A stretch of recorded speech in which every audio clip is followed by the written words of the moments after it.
Upon starting Clarity, you'll be presented with the main operating window and the Load Show dialog box.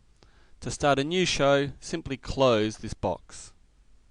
Our first stage is to patch some fixtures, and the first fixture we're going to patch is a Clay Packy stage scan.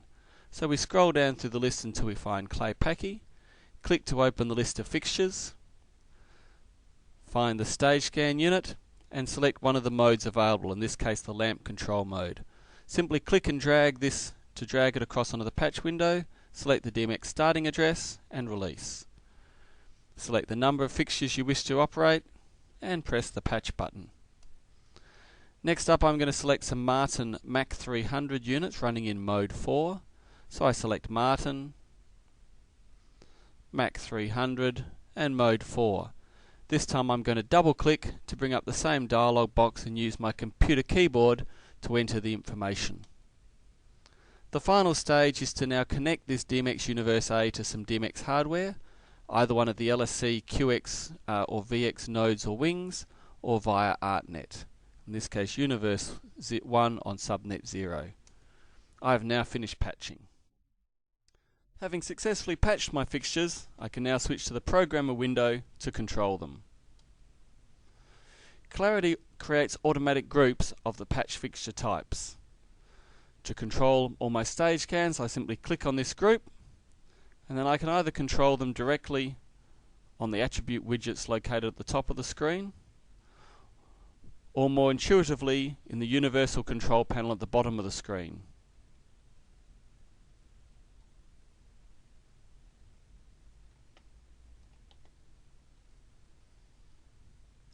Select my Mac 400s by clicking on that group, and the universal control panel ensures that these fixtures operate in exactly the same manner as any other type of fixture. If you wish to select subgroups or fixtures inside the groups, you can use the selector tabs on the side here to access more direct features such as odd fixtures, even fixtures, all,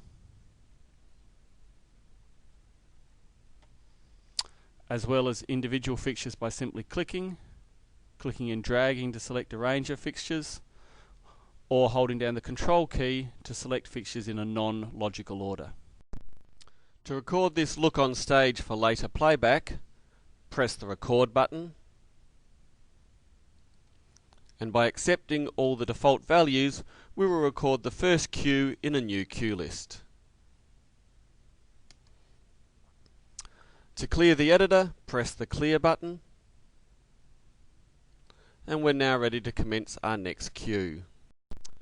One of the powerful features of the Clarity programming window is the fan engine. Any attribute of any light can be fanned simply by clicking and holding the control key on the computer keyboard. By selecting the top of the fan widget, we get the ability to do a center fan. By clicking at the center, we can do a center fan. Or by clicking and dragging the center offset to the side, we can do a left to right or right to left fan. To save this as the next cue in our cue list, simply press the Append Last button. The fan functions work both in the attribute widgets at the top of the screen, as well as in the universal control panel at the bottom of the screen. So simply pressing and holding the control key enables me to fan the color or fan the positions. I can even fan things like the dimmers. Again, Append Last will record that as the next cue in my list. I'm just going to add a couple more cues now.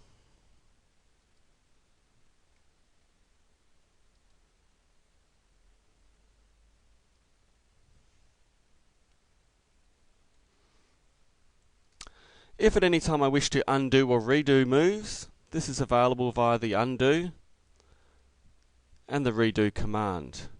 There are unlimited levels of undo and redo, And by selecting the drop-down toolbox and the Show Undo View,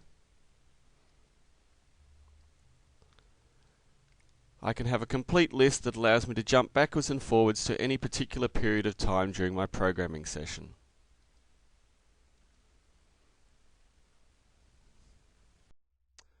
Now that we've recorded our list of cues, it is time to play them back. We'll switch to the control booth window.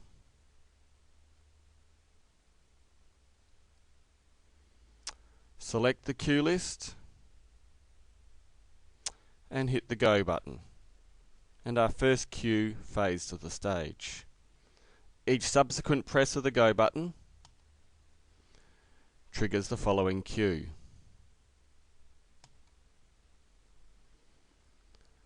The intensity override fader can be used to fade the level of the fixtures up and down, and the manual inhibit master can be used to fade naturally backwards and forwards between the two cues. The jump buttons can instantly jump forwards and backwards through steps.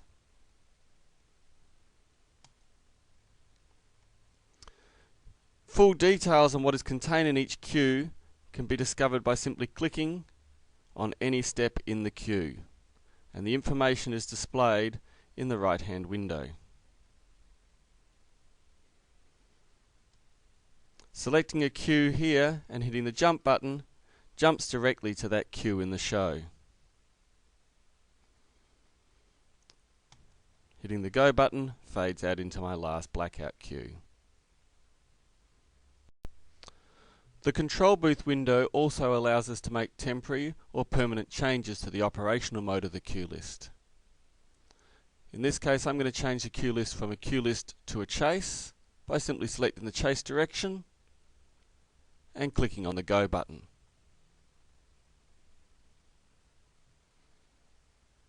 I can adjust the speed,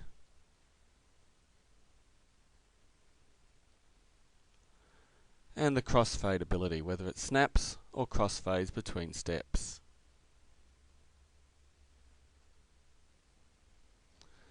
Switching the chase function off turns it back into a standard cue list. I can then change the mode from tracking to tracking with no jumps or to cue only. I also have options to control the way that it interfaces with faders and the default settings for that cue list. I can also drag the cue list to the bottom part of the window and play it from there. In this mode, each of the playbacks is mapped to the function buttons on the computer keyboard, so that pressing the F1 key in this case steps through that cue list. Finally, the levels window enables me to see the output of the console and what is happening live. I can view in percentage view, in decimal view,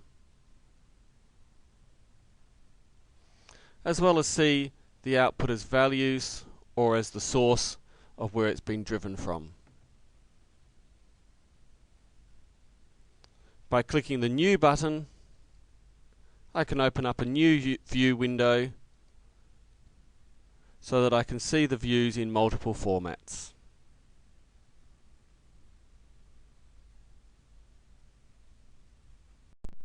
If an LSC Clarity VX wing is attached to the computer, it will appear in the drop-down wings list.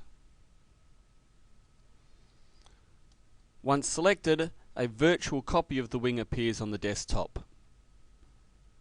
This can be resized and moved to a convenient location. To assign a cue list to the wing for playback, simply click and drag the cue list onto the LCD screen.